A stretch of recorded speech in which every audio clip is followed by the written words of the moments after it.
And welcome back to our channel. So today in this video we are going to discuss about how to automate Google Drive folder creation with Cipher. So without wasting much of our time, let's get straight into the video. So to automate Google Drive folder creation with Cipher, all you gotta do is simply set up automation by choosing a trigger. Simply select the application event that will initiate the folder creation. For example, a new record in CRM, a new row in spreadsheet and stuff. So now you need to create a new Zap in Cipher. You need to log in into your Cipher account and select your chosen trigger app and specific trigger event.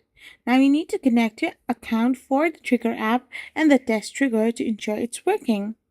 So you need to now add Google Drive action, create folder. So once you create folder, you need to simply add an action step to your app, select Google Drive as app and create folder as the action event and connect your Google Drive account to your Cipher.